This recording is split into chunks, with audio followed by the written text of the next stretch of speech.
futebol é, inegavelmente, a paixão brasileira. O brasileiro gosta do futebol muito porque ele é um esporte que ele se consolida muito desde da época lá que a gente vai ter a proclamação da República no Brasil. Então você tem a difusão do futebol no Brasil e é um esporte onde o brasileiro conseguiu ser vencedor. Então é a única nação que disputou todas as Copas do Mundo. Você tem um esporte que é muito democrático, então com pessoas aqui num campo de terra, num campo de society, numa quadra, você consegue difundir o futebol. Então, o futebol é um esporte muito popular e aqui no Brasil ele se consolidou como um esporte de massa. E hoje foram criadas essas identidades, esses pertencimentos clubísticos, né, e refletidos na seleção brasileira. E aí a gente consegue expandir um pouco mais esse horizonte. Eu acredito que o futebol, principalmente aquela época dos anos 50 até os anos 70, que você vai ter o auge da geração do Pelé e do Garrincha, você consegue transformar ali essa identidade, forjar essa identidade cultural do brasileiro pelo futebol e aquele Brasil que dá certo, né? Porque as pessoas têm uma tendência de que o Nelson Rodrigues chamava de complexo de vira-lata, né? De falar que o Brasil nunca ia dar certo. E o futebol ele mostra o contrário, né? Então, assim, o brasileiro não vai ter medo da Bélgica, não vai ter medo da Inglaterra, por mais que apareçam alguns caras falando, por exemplo, sobre o IDH da Rússia, o IDH da Islândia, o brasileiro vai chegar lá dentro do campo e vai falar, o que é o IDH? Eu tenho o Neymar, eu tenho o Pelé, eu tenho... Né? Então, assim, a autoestima, ela está conectada também com essa questão da virtuosidade desses jogadores do futebol brasileiro. E a outra coisa seria essa questão dessa ascensão social pelo futebol. Então, você tem jogadores que são, alguns nascidos na periferia, que conseguem mostrar um exemplo também de vitória. Então, todo mundo enxerga no futebol um sonho possível. E, assim, a gente consegue sair um pouco dessa realidade nossa, que é uma realidade muito dura. E o futebol, eu acho que ajuda um pouco a dar para a gente um pouco mais de leveza na vida. Uma admiração que atravessa gerações e, desde 2013, atrai visitantes ao Museu Brasileiro do Futebol, localizado no estádio do Mineirão, em Belo Horizonte. Um espaço que nasceu depois da reforma do estádio para a Copa do Mundo realizada no Brasil e foi aberto ao público meses antes do evento. No ano de 2014, né, o ano da Copa do Mundo aqui no Brasil, a gente teve em torno de 50 mil visitantes aqui no estádio. Só que vale lembrar que o museu ficou fechado 3 meses durante esse período de Copa do Mundo. Então, maio, junho e julho o museu ficou fechado. Não dá para comparar, porque nós estávamos em cenários econômicos diferentes. Agora, um ponto na Copa passada é que a Copa aconteceu no país. Então, isso movimentou a economia como um todo, no sentido de, principalmente o setor de serviços, bares e restaurantes e o turismo. O turismo deu uma alavancada na economia nessa época. Normalmente, a gente tem um crescimento do número de visitantes nesse período de junho a julho, porque já é um período que você tem essa questão das férias escolares, um público de visitação um pouco maior. Nesse período, costuma ter uma visitação um pouco maior numericamente. Então, assim, num mês, a gente tem uma média aqui, mensal de 6 mil visitantes por mês. E nesses períodos assim, de junho e julho, a visitação costuma subir para uns 7, 8, até 9 mil visitantes. Então você costuma ter uma melhora disso. Então as pessoas querem também saber um pouco da história da Copa do Mundo e a história do futebol também. Então você tem uma procura maior em relação à história do futebol. Agora, até o ano que a gente mais teve visitação aqui foi o ano de 2015, que não foi nem 2014, né, e nem 2018. A gente tem no ano de 2015 o ano mais expressivo que a gente passou dos 60 mil visitantes aqui no estádio.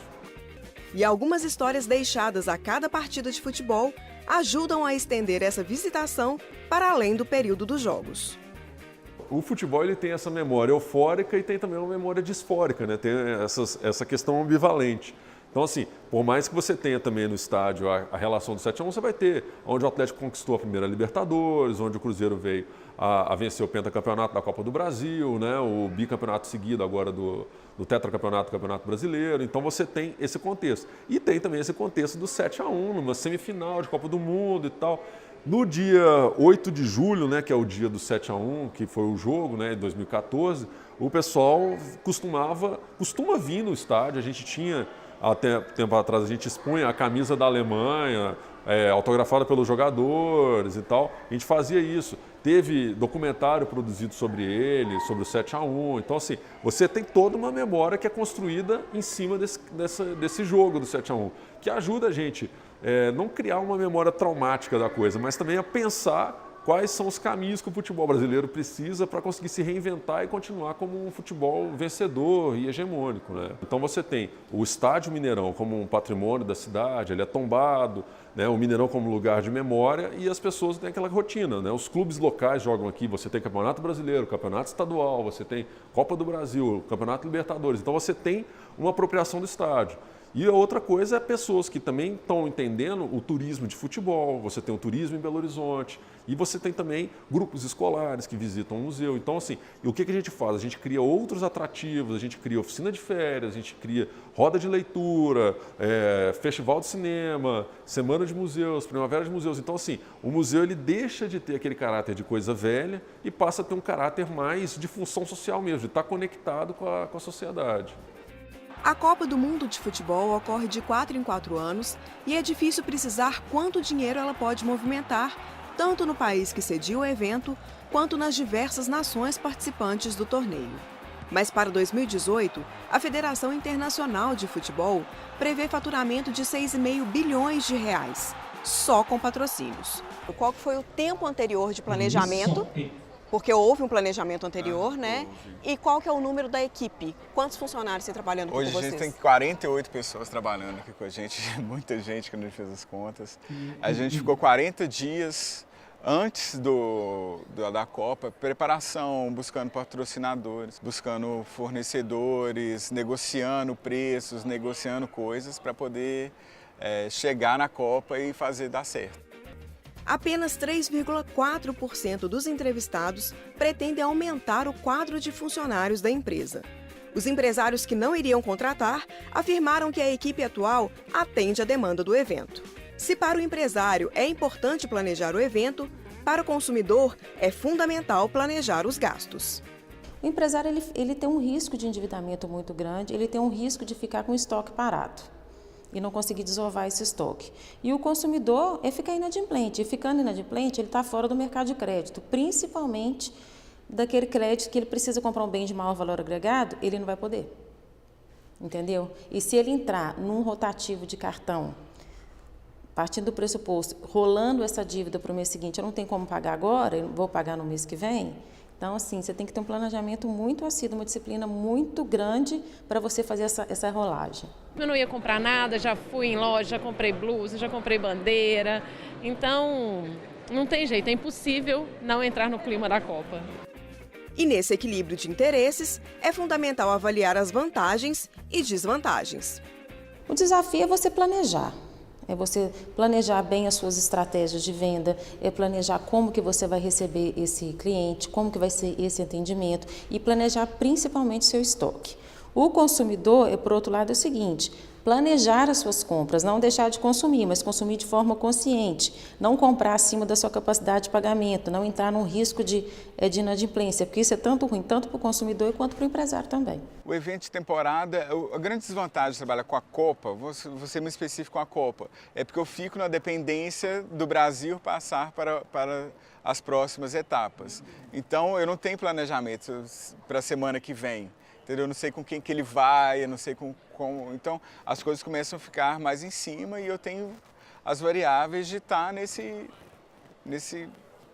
indecisão do que vai acontecer. Né? E a grande vantagem é que quando as coisas começam a dar certo e o Brasil o brasileiro vai empolgando e as coisas vão pegando cada vez mais ritmo, sabe assim? Então, a gente acaba conseguindo muita mídia em relação ao tema, então eu consigo aparecer em muitos lugares, eu consigo que o patrocinador se interesse, porque eu vou estar num tema.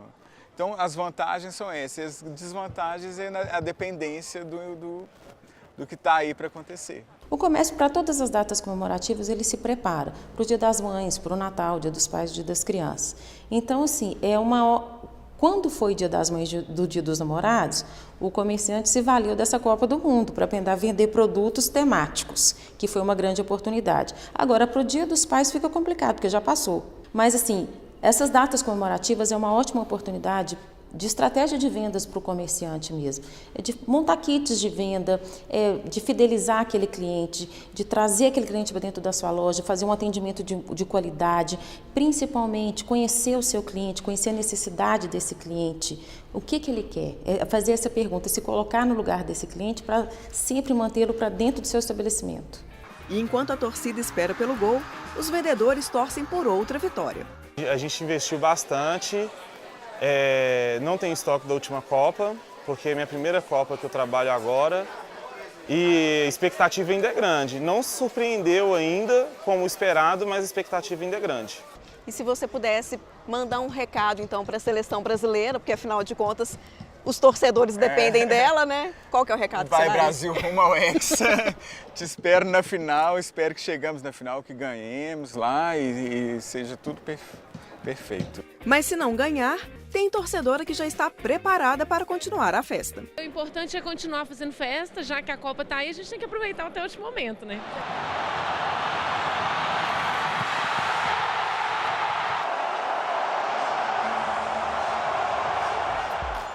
O Mercado de Negócios de hoje fica por aqui. Se você quiser enviar sugestões de temas ou comentários, entre em contato com a gente pelo e-mail ou o site da TV Horizonte. Acesse também as nossas redes sociais. Eu espero você na semana que vem. Até lá!